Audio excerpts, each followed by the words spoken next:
First off, I want to thank you all for joining us for the concluding keynote address for this year's City Tech Science Fiction Symposium on SF and the Archive.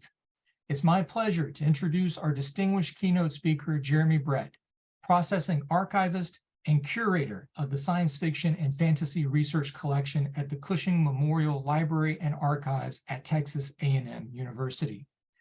Besides his curatorial work in one of the largest SF research collections of published material, fanzines, and authorial papers, he is presented at domestic and international conferences on a variety of SF-NUL topics and published extensively on archives, fan studies, and zines, among other things.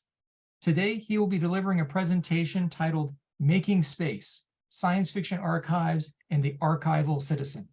Please extend a warm virtual welcome to our keynote speaker, Jeremy Brett. Okay, can everyone see that and hear me? Yes. Yes. Okay, I'm going to assume, yeah, all right, good. Thank you all very much for having me. Thank you, Jason, for putting this conference together. And thank you all for all your amazing panels and discussions, which I've been listening to throughout the day. The disadvantage of being the last speaker of the day is that you often find yourself kind of repeating things that have already been said and said much better than you could. So I find myself in that position now.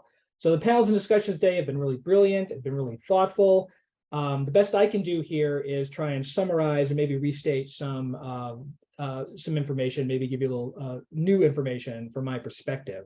So with expectations set low, which is what I tend to do, let's start.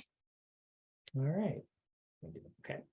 I want to speak briefly today about the roles and obligations of an archivist working in the field of collecting and making accessible materials relating to science fiction and fantasy. It's a small field, true. There aren't that many of us who systematically collect these kinds of materials. We would probably all fit in a decently sized conference room. But the smallest of the field doesn't detract from our duty as archivists to preserve as full and reflective of reality of our subject as we can.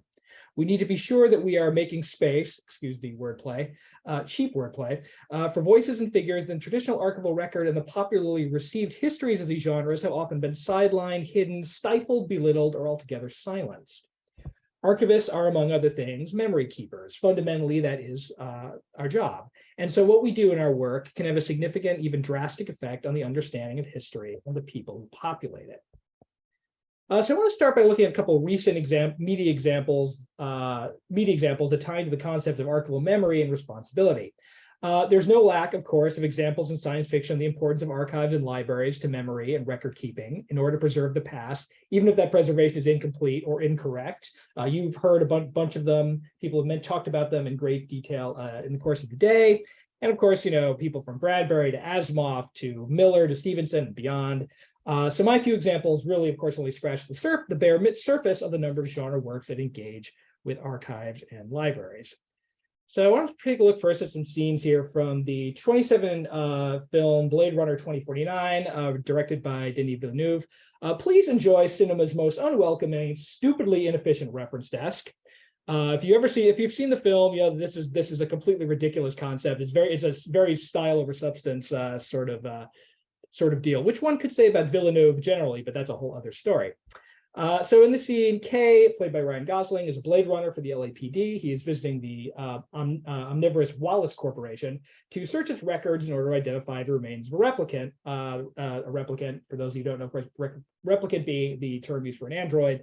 The android is subsequently revealed to be Rachel, who is the main female character of the first film. So I want you to take this kind of a look at some of the different images, how archival facilities and access are presented in this film. And you already got the difficulty of access right there in this. So this is Kay walking with the unnamed archivist at the desk to the stacks, as it were, of the Wallace Corporation.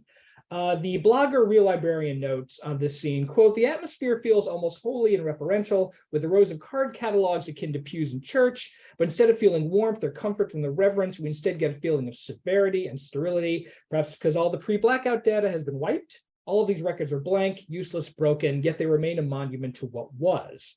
See, it's got a very sort of church atmosphere to it, very reverent, kind of objectified atmosphere. To proceed on, later in that scene, Kay is now standing with Love. Love is Neander Wallace's assistant and herself a replicant. She's escorting Kay to different areas of the archives. In this, they're walking down these steps. They're passing various rooms. Here, they're passing encased examples of previous generations of replicants. Here, housed in museum displays without any form of context. You can see it's sort of, they're really set up in kind of the old 1890s imperialistic cultural institution manner of displaying power over individuals and power over culture and power over objects. She continues to pass as she gets further down into the lower level of the archives, which are generally unused or neglected. Immediately before this scene, they're trying to get in the door is jammed. Love has to force it open. You turn the lights come on very gradually in that kind of sort of cheap fluorescent sort of way. So these scenes together serve multiple purposes as far as the archival perspective goes. Archival collections institutions can be bifurcated, separated out by frequency of use and rates of access and patron interest. Also, Love and the unnamed archivist from before both reference something called the blackout. The blackout is an existential event that between the two films caused the destruction of most electronic records. Here we see what gaps in knowledge and our understanding of our own past can be produced in archival what gaps can be produced in archival record or records that can cause irreparable damage to memory. Note also that when Love is bringing Kay into the lower archives here, she says, all the junk is in here. Lucky for you, Mr. Wallace is a data hoarder. Here we see how fragile the shared memory is and relies on individual judgment, even in the archival record. Not only is important information labeled as junk, it is in fact not junk. These files that Kay uncovers are crucial to his investigation, but it relies on the whims of an individual gazillionaire to ensure that history is preserved at all. And nobody should have that much power, especially not someone who's played by Jared Leto. If not for Wallace's obsessive need to collect data, the path to locating Rachel could have been lost. Notice also differentials in the informational power as expressed visually here. The Wallace Corporation is a property of a single man, Neander Wallace. He's all powerful and commanding in society. His archives take on the air, as we've seen, of a temple or a monument to the power he commands. At least the archives that are essentially for public viewing. Contrast this to the public agency-run DNA archive at the LAPD, which Kay also visits. It's run down. You can see the signage is chipping off. As Kay walks into the room, he's passing janitors who are busy spraying down the hallways. The room is dull, it's poorly lit, and he engages with not in sort of fancy, 24-inch computer. He's looking through a machine which essentially it looks very much like an antiquated microfilm reader. All this is to suggest vast differences in appearance and layout that reflect differences in who governs and who has access to history.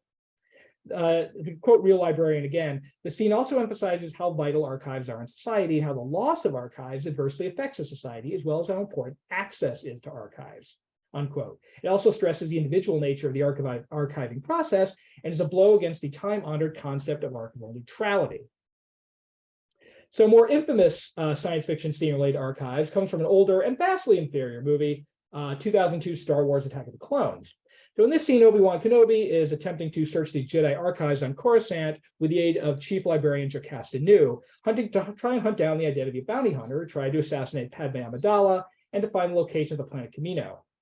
Finding a black hole in the records, Nu says, it looks like the system you're looking for doesn't exist. Obi-Wan Kenobi replies, impossible, perhaps the archives are incomplete, which Nu responds rather huffily, if an item doesn't appear in our records, it does not exist. And then she strides away.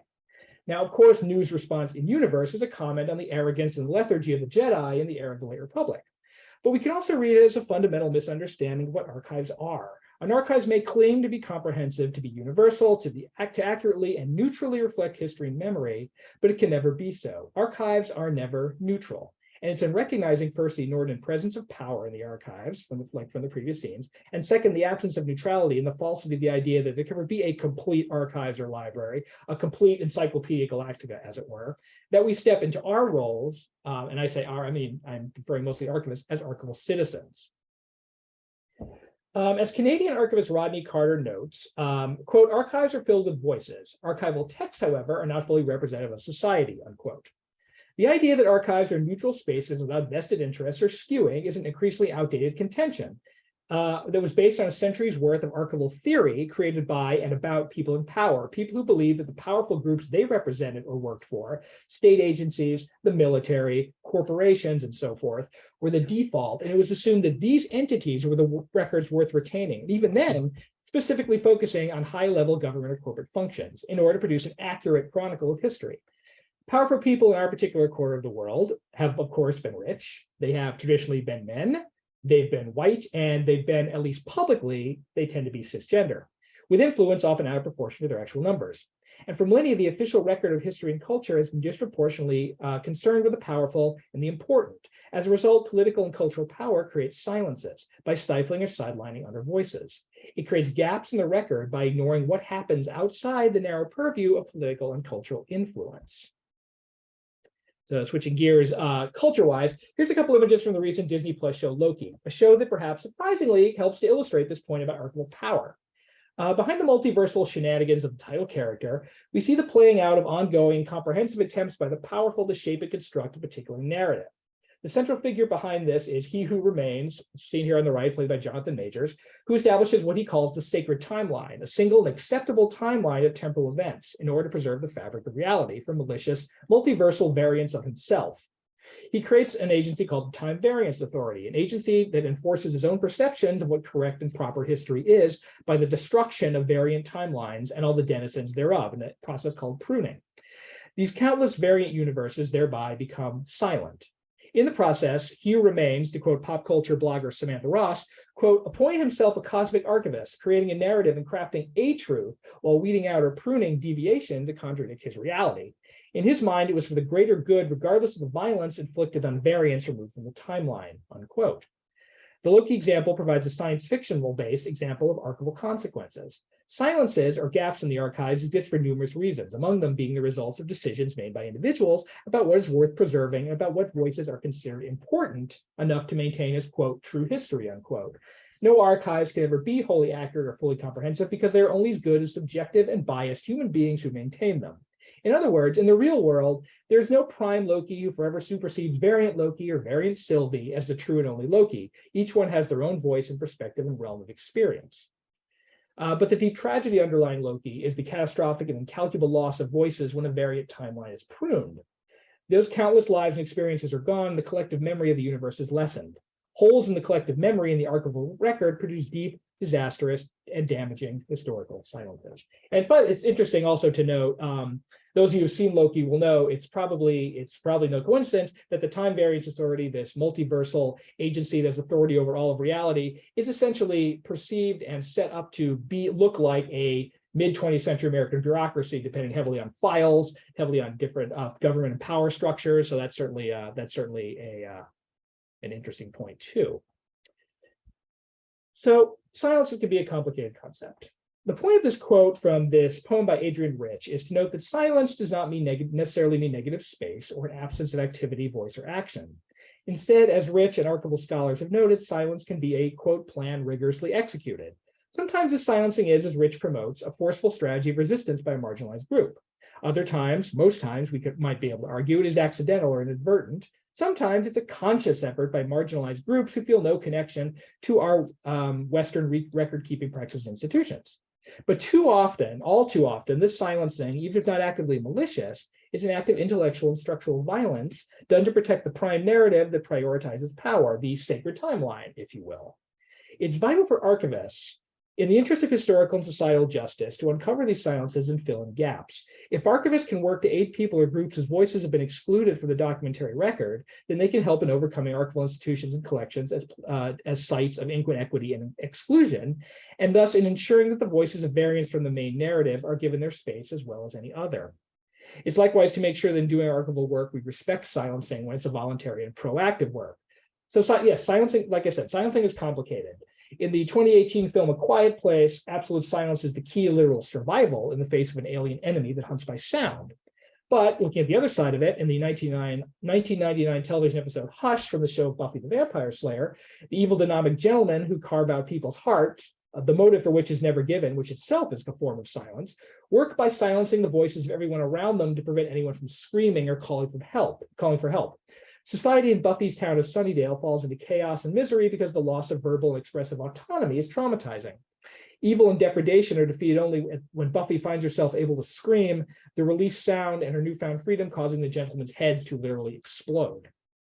As archival citizens, which we must be, archivists need to know when to diversify and open up the documentary record, causing the heads of those in power to figuratively explode. I am not advocating, by the way, for the literal explosion of heads. And when to respect and maintain silences, that is, the privacy and anonymity of subjects and records creators. For science fiction archivists and curators, this last might involve, for example, utilizing cataloging archival processing practices that do not link pseudonyms to the real names of creators. It can also mean prioritizing alternative forms of record keeping that different creators and cultures prize, such as an oral tradition over the written. Overall, it's key to remember that Jocasta New is wrong. Just because a piece of information is unfindable or absent from the archives doesn't mean it doesn't exist. It may not exist, true, but it might also very well mean that the voice carrying that information has been deliberately silenced or ignored by people in power. If we as archival citizens fall into the trap of believing our holdings to be comprehensive, neutral, or reflective of actual reality, we are deceiving ourselves and furthering the act of archival silencing. That in turn creates a documentary record that doesn't really reflect the history of our subjects or the participants in it. So this quote from Hugo Nebula Award-winning author and creator of the Murderbot Diaries, Martha Wells, is one I like to use a lot, partially because self-interest. Martha is actually one of our donors, and I always like promoting her when I can, but also because it kind of sums up one of my own professional mandates, as well as the duty of the archival citizen with respect to preserving the legacy of science fiction. Archivists and librarians whose mission is to preserve and make accessible the history of science fiction and fantasy need to, in order to ensure a full and honest reckoning of the history of the genre we love, work actively to make the secret history overt.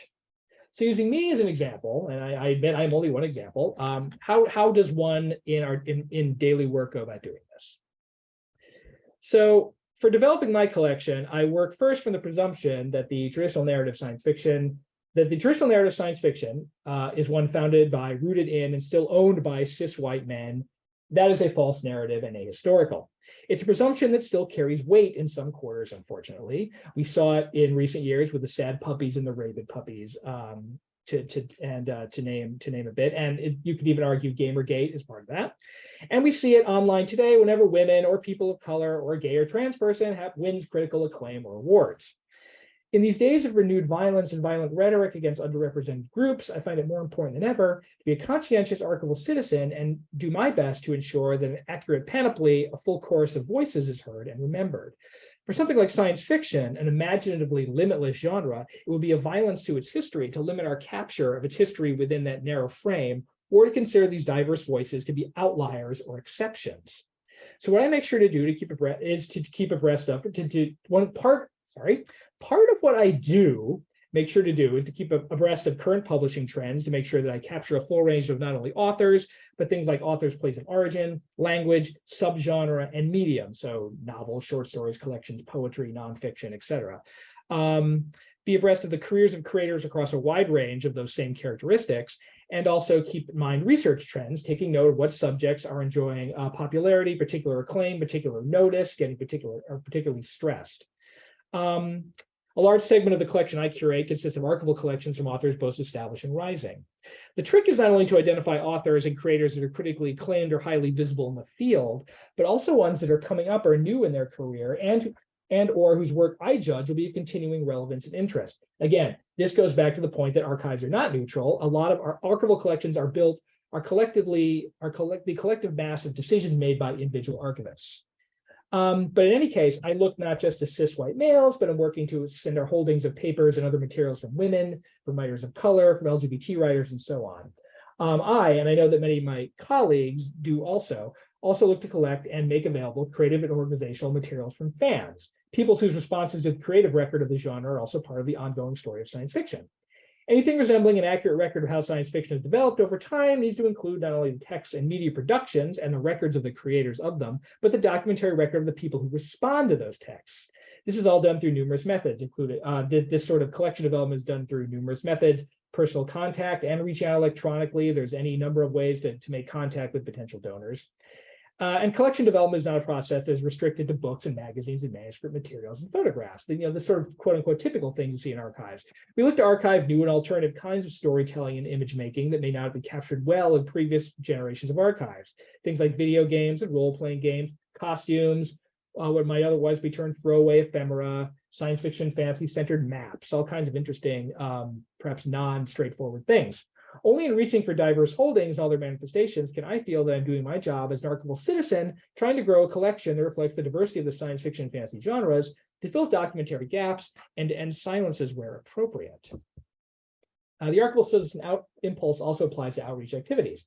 A core function for archivists is outreach, that is, increasing awareness of our holdings to various audiences.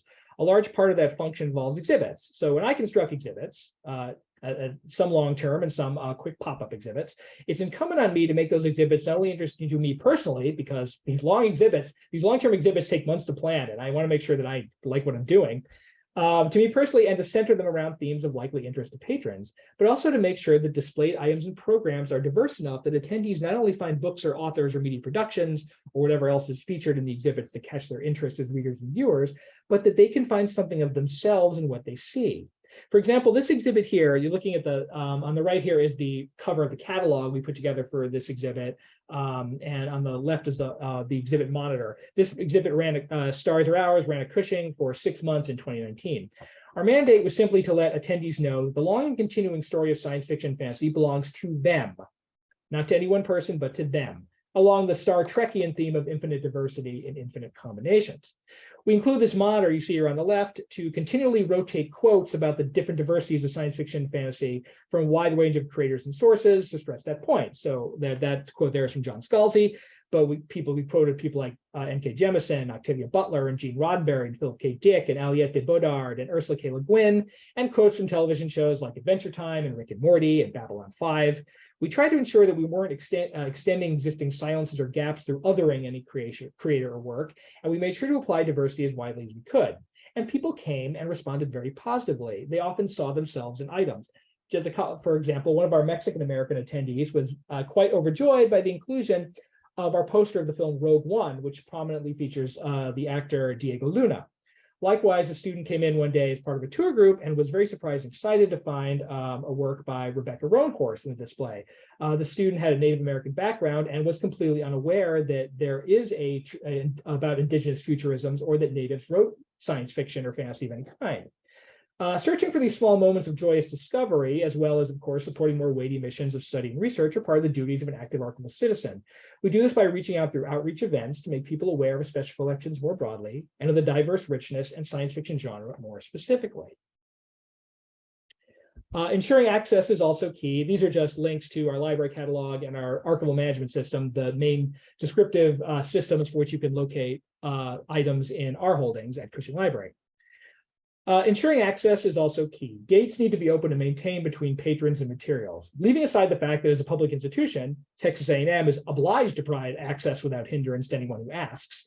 An archival citizen is a gate opener, not a gatekeeper.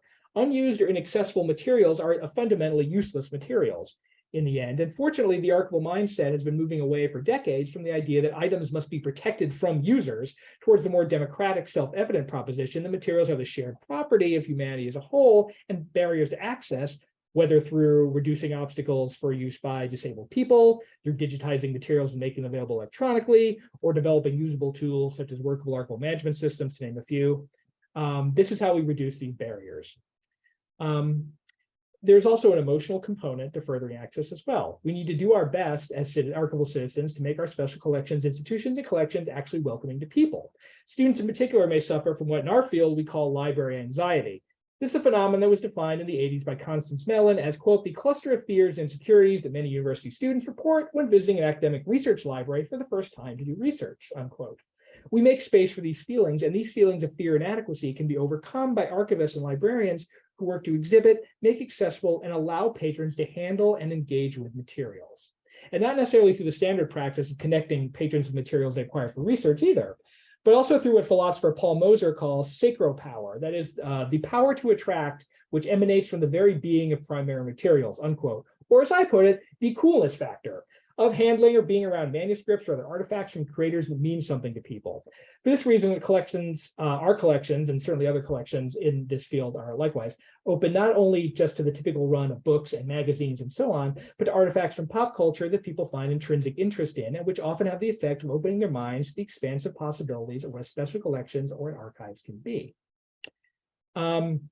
I also note again that access and silences have a particular tension, and Archival Citizen does their best to try and balance these. For example, in collecting fan works, there will be cases, as I said, where identities and names must be preserved in anonymity. This is a positive silencing, such as, say, fanfic authors who want their fanish selves to remain separate from their real-world lives. When arranging, describing these materials, or any science fiction materials really, Archival Citizens must be sure to develop descriptive tools with appropriate access points that will permit the widest degree of access, taking into account variations in names, genres, and subgenres, and incarnations of media productions, and so forth. Every time an Archival Citizen creates new avenues of access, or that is a silence erase, and the opportunity for new audiences to find materials created. I shoved this slide in just this morning because I figured it was worth talking about. Jason has been kind enough to put in a couple of links in the chat for you all, just for a couple of descriptive tools. There exists a semi-formal consortium of librarians and archivists devoted to science fiction and fantasy. We're the guys who could fit in the conference room. It's very semi-formal. To the extent that we have leaders in this group at all, it's basically coordinated between myself, primarily, and Elspeth Healy, who is at University of Kansas. We mostly consist of, there are 20 or 30 of us in the 20 or 30, perhaps 40 of us in the group.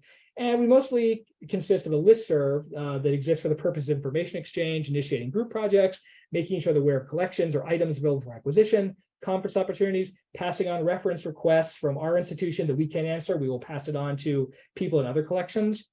Our major product so far is the wiki you see here, which we started a number of years ago, so it's probably due for some aesthetic updating, I admit.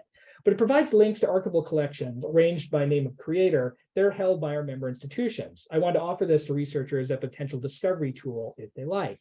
The other link I provided is a link to an update article in Science Fiction Studies, which describes and provides contact information for a number of the major science fiction and fantasy collections.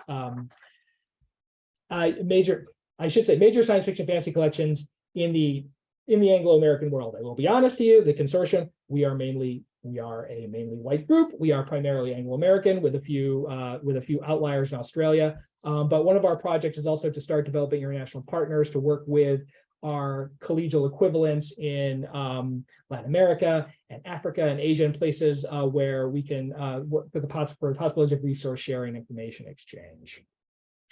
So I conclude with a blatant quoting of Stephen King out of context. Recognizing our work as archival citizens means that our work is based in restorative and reparative justice. It is then as archival citizens that we engage in our professional work in all its expressed functions. We also need to recognize that just as archives are not and have never been politically neutral, neither has been science fiction as a genre. Neutrality in science fiction for me represents when I hear that, it represents a reversion to that old default of spacefaring adventures centered on male characters or female analogs of male characters acting in that old school tradition of science fiction, right? The kind of thing the sad puppies are always pining for that there aren't enough of. I mean, those narratives can be fine in their way. Sometimes they can be entertaining. They provide amusement and enlightenment for people, problematic as they often are. But those kind of stories and creators behind them, rooted in the old pulp era and the pre-new wave, are part of the overall story too. And so as archivists and librarians, we preserve them also. But what some of the retrograde supporters of these kinds of stories fail to recognize is that there are other worlds than these. And the galaxy that is a science fiction archives library preserves a history of many worlds, not just a chosen few, or should strive to at any rate. Every story is a world. The life of every creator is a world. It's moments like this that I'm glad the Cushing Library is not the only collecting institution out there, because it's too much for one group, one institution. A decentralized network of libraries can do a much better overall collecting effort and capture more of these worlds than can a single institution. And so as archival citizens working to help preserve, make accessible, and extend the imaginative reach of science fiction, the genre that brings us all here today, we are making space for stories that have been forgotten, neglected, or deliberately been excised from the archival memory. We are making space for variant stories, knowing there is no sacred timeline to defend. There are only many different worlds, each of which has value and meaning and significance. No archives can contain everything, despite what Joe Castanew may tell us, But working together, science fiction archivists and librarians, working together with researchers and with other patrons, with an active archival citizen mindset can be of great value through conscientious collection development, thoughtful outreach, and generous access in pushing back against traditional loci of power, and bringing to researchers and general patrons alike new discoveries and untapped resources that provide them with opportunities for both analytical knowledge and simple joy. And so thank you. Thank you for paying attention. I will stop sharing and throw it back to Jason. Thanks so much, Jeremy. That was really great. I certainly learned a lot from what you're talking about. And I think it wasn't so much as repeating. I think it's like there's a similar kind of theme throughout the day that you're continuing with your presentation today. That's good to know. So before because I have some questions that I would like to ask, but I'd like to open it up to the audience. You can use the Q&A icon at the bottom of your webinar screen. You can use the chat. If you want to, you can also use the reactions and raise your hand, and I can unmute you so that you can ask Jeremy a question directly. So if you have some questions, you think about it for a second, and we'll see if anybody has a hand that will shoot up or something in Q&A. I won't feel insulted if no one has questions. It's all good. Well, while people are thinking, maybe just one thing I wanted to ask you, Jeremy. What are is there an exhibit that you're working on now for the Cushing coming up, or a project that you might be working on? As far as exhibits go, the way exhibits have to be, as many of you know, exhibits have to be planned quite far out. This next science fiction exhibit is going to be Cushing works on a curatorial system, so we have like separate little collections, each presided by a curator. So we try to move between them as far as exhibits go to give everyone to expose more of our collections. Last year we had our science fiction based one was about how science fiction is has talked about the issue of climate change. And so that ended a few months ago, and then my science fiction will come up again. I'm scheduled tentatively for the beginning of 2024, and I'll run my exhibit will run for the 6 months of that. As to what the exhibit will be, it is most likely we're going to do a science fiction centered one. We'll probably do how science fiction has dealt with the exploration of the solar system. Because I mean, it's with these exhibits, you also like to tie into things that are going on. And not only is Texas A&M an engineering school that's heavily involved in the space program, but of course with things like the Artemis rocket and whatever is going on with Elon Musk this particular week. I don't know what that is. He may have imploded completely by the time of the exhibit. So that's probably where I'm going to be going in that direction. So yeah. Very cool. I should mention, speaking of projects, we do have something coming up in April. Our English department has actually just introduced a concentration in science fiction fantasy for the first time, which is fun. And to commemorate that, as well as the production, the English department, and I've helped out with that a little bit, has produced an open educational resource on teaching science fiction. So that's in its final stages. So we're commemorating that in April with a symposium, a 2-day symposium which will explore different futurisms. So we're still putting together people for it.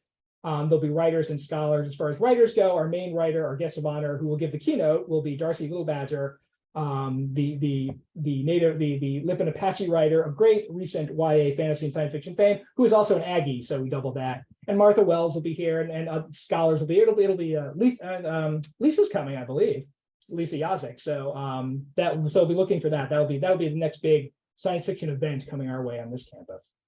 Oh, that's really super exciting, especially having that open educational resource available.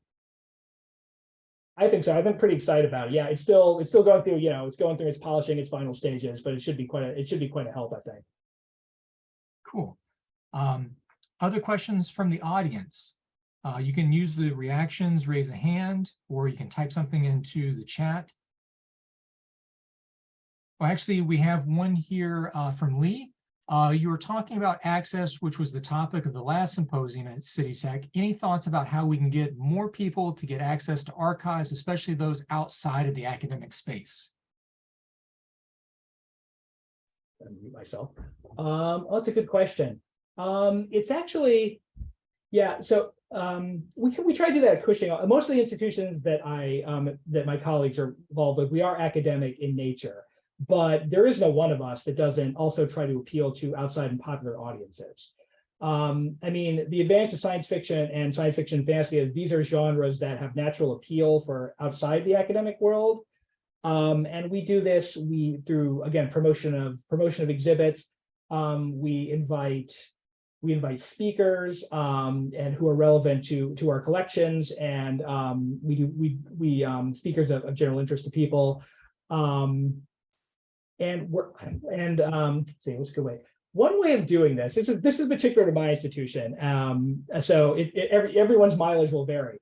But I find that if your institution, the institution you're involved with, has particularly interesting artifacts that kind of pop, as it were. I don't sound like I'm in marketing or something, but things that pop, things that have an intrinsic interest, that actually has a surprising amount of effect to bring people in. The collection I curate, the most famous collection in it is probably George R. R. Martin's papers. Obviously he's a big name. We have his papers. He's a big draw. It goes in waves. It's come up against his House of the Dragon came out, but we have on display. Among the things that Martin gives us, in addition to his papers, are artifacts, and he gives us. There's a company that makes weapons that are replicas based on the props in the television shows, and he gets those, probably takes a look at them and says, "What am I doing with the? I don't need these," and sends them down to us. And those are on permanent display. You would be surprised how many people, how many non-academics, how many non-students, although plenty of students, people have heard about this and show up. A lot of it is and a lot of it passes through word of mouth. People tell other people, and just extends outward. So I think science fiction fantasy collections, I think, are definitely kind of sell themselves. They're marketing again. Oh, bad me. But they kind of sell themselves. And if you can tie them into something like that, there's any number of ways to tie in your collections to the outside world. Just because science fiction and fantasy are so prevalent everywhere. I mean, like here's with George R. R. Martin. I know for a fact, you don't think of it, but Marquette University up in Milwaukee gets tremendous numbers of outside researchers because they have Tolkien's manuscripts, and that is a huge draw for people. And it's things like that make people aware that special collections and archival collections have relevance and aren't these looming things, but these things behind closed doors, and you're not allowed to look at them. It's not like they're not like the locked room of Miskatonic University. No one's allowed to go back there, right? Like these are open to people, and people are free to examine them, to explore, to handle things. So I don't know if that made sense. Oh, okay, you said it did. Awesome. All right. Other questions? I got one maybe concluding question if nobody's got anything else. So what I was wondering about, what are your thoughts and maybe your experience working with amateur archivists, fan archivists, the folk Scanonomy folks at archive.org or other online communities? Like, do you see that being supportive of the kind of work that you do institutionally? Do you collaborate with them, or you made use of their materials, anything like that? Excuse me. Yeah, there's a lot of room for collaboration. Obviously I can't speak for every institution, but an example is we work very closely, A&M, Cushing works very closely with a number of fans who are working on preserving fan culture. There is, some of you may have heard of the Organization for Transformative Works, the scholarly organization is dedicated to fan interest. They are the creators of Archive of Our Own, which is the gigantic, horrendously huge digital fanfic repository. So they have a fan culture preservation project, and they work primarily at the University of Iowa, which is a huge fan center institution as well, but they're also working with other institutions to find homes for collections of fanzines, collections of physical fan materials. So we collaborate with them on that side. But I also work with certain fans who are involved, fans out in California and Minnesota, especially, who are involved in very heavy scanning projects to scan these old materials. The scans and then A&M is receiving both the scans, which we put on our digitized, which I will find a link and put that there, the digitized fan collection we have, as well as the physical fanzine. So we have all of that. So that's an example of how we can work with outside archivists. I think in my experience is mostly with fans. There's a great deal of interest on the one hand of making sure their history is preserved. And a lot of them realize, whether it's paper or electronic, they can't preserve everything themselves, right? I've had plenty of fans who are like, who've literally said, like, my stuff is full, I can't get in my garage. I want to keep this stuff because it's important to me, it's important to fandom, but I cannot keep it. And that's where like a big institution like A&M that can afford to have the stuff shipped, can afford to have the stuff processed, comes in. You sometimes tread lightly. We have had cases of fans who who did not expect their materials were going to be saved in libraries forever and ever and ever. So in that case, for a digitized collection, we have different levels of access. So there's a small group of everything in that fanzine collection, for example, is available if you are here on campus or using an A&M computer. If you're not, there's a small group of collections, a small group of fanzines that are available online generally, but we only post things online generally with the specific permissions of the fan creators when we can get a hold of them, if we can't get a hold of them in their public domain, because we want to make sure that we are maintaining cordial, good relationships with fans, because we respect their work and we respect what they've done, and also because we're out to collect things, and you want to make sure that you are dealing well with your donors. So yeah, and I know other institutions have these same kind of relationships with fans in particular, because fans are very deliberate, very dedicated amateur archivists. They understand why things need to be saved, how they need to be arranged. So they're good people to work with. So yeah, we're not shy about working with quote unquote amateur archivists for stuff. Cool, thanks. And that's something that we're just beginning to contend with here at City Tech with some donations. Is also like the issue of what maybe has value to be saved, whenever, especially when we're considering how little space we have for maintaining things. But with the consortium, if that may be a resource where we can reach out to folks who may have the space, may have the resources to support preservation of those materials. Right. Yeah, that's part of the reason for the consortium too, because we all want to work together furthering the. So yeah, for example, so say someone contacted us, and now they were living in California or something, and they said, "Oh, I was a fan. I lived in New York City for 30, 40 years, and I was big in New York fandom, and I have a garage full of stuff.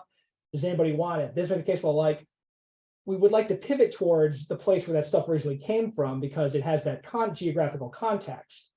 So that might be a case where well, we can call Jason up and see if he wants it, that kind of thing. So that the advantage of being a small group of archival professionals is we all know each other. We all kind of have a sense of who has what and what people need. So that's it's very helpful. Cool. I apologize if you hear the alarm behind me. There's a car alarm going off. Is it your car? No, it's not my car. That's all good. We don't own a car, but yeah, the car has been having that alarm go off for the past few days now. But whoever owns that car may not own that car very soon if this continues. No situation. But I want to thank you again, Jeremy, for your presentation today. It was illuminating to me to hear the things that you're saying. Also, I made notes of all these different resources that you quoted from, because I don't come at this from the background that you have. So I want to learn from these things to be a better archivist, to support the collection here at City Tech. And I also want to thank everybody for being here today, taking part in the discussions. The presentations were amazing. I couldn't ask for a better group of folks to consider friends and colleagues amongst all of you, and I really do appreciate it. So I guess with that, I'm going to close the symposium.